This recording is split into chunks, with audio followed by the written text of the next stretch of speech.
Namaste. I am Mini and welcome to my channel Foodotomic. Today we are going to make vegan jalebi. It is a sweet Indian and Arabic snack which is famous all over South Asia. To make the jalebi, we are going to use these ingredients. I have also listed them in the description section. We will start by preparing the sugar syrup. So in order to prepare the sugar syrup, we are using brown sugar. I have taken around 200 grams of sugar, which was around 1.5 bowl, and now I'm going to use the equivalent amount of water and add it to a bigger bowl and heat it. We are going to cook this over medium heat. Mix everything till the sugar dissolves completely.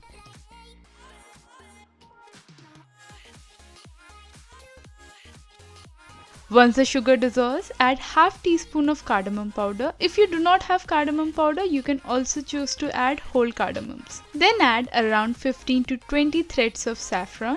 Saffron will bring out a very lovely flavor in your sugar syrup.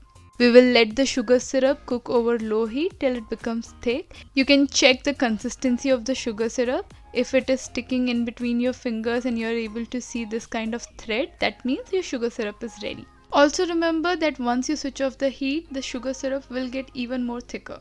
Meanwhile, let's prepare the batter for the jalebis. Add 150 gram of all-purpose flour to a big bowl, followed by 1 teaspoon of baking powder,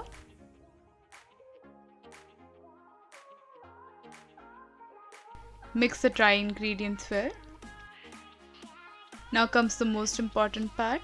Add small quantities of water to the flour and make the batter.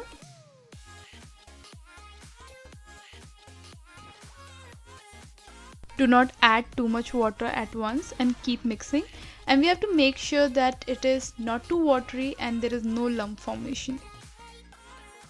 So after 5 to 7 minutes of mixing, you will get to this point where it's flowy but not too watery. I'm using black gram lentils around 50 grams. I have soaked it for 2 hours, but you can also replace this with 2 tablespoons of cornstarch. I've churned the black gram and made it into a smooth paste. Now I'm going to add it with our existing batter. Mix them together till they are well combined. As you can see, the batter has become little thick. So I'm going to add 1 tablespoon of water and mix it.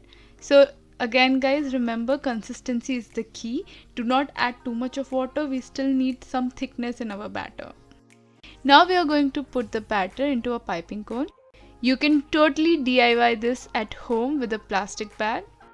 Make sure that the ends are sealed while you are doing this step so the mixture or the batter doesn't flow out of it. Do not fill the plastic bag too much, just fill it up to 30 to 40% of capacity. Now heat oil in a pan. I'm using a white pan for this, and once the oil is very hot, go ahead and start making those jalebis. You can make them in any shape, but the traditional jalebi shape is these small concentric circles. So I'm starting with a smaller circle and finishing it towards the outside and then closing it just like that. Do not add too many jalebis to the pan as the oil might get cold and the jalebis won't rise properly.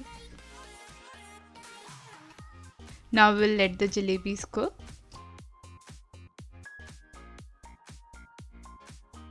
After 3 to 4 minutes, I'm going to turn the jalebis. So flip them just like this and let them cook over the other side.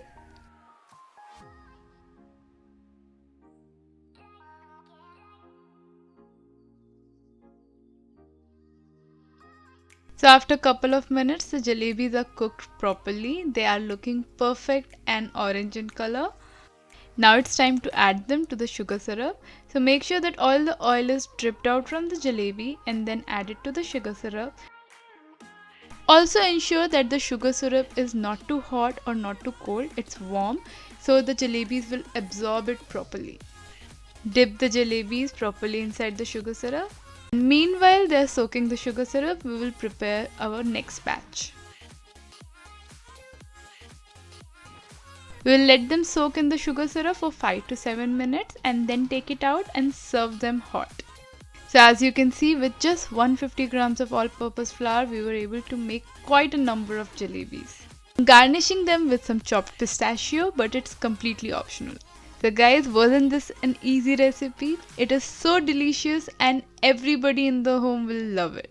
So guys, if you liked this video, do give it a thumbs up, and if you're planning to make this recipe or if you have already made this recipe, do let me know your thoughts in the comment section. And finally, if you want to watch more such vegan or plant-based recipes, subscribe to my channel Foodotomic.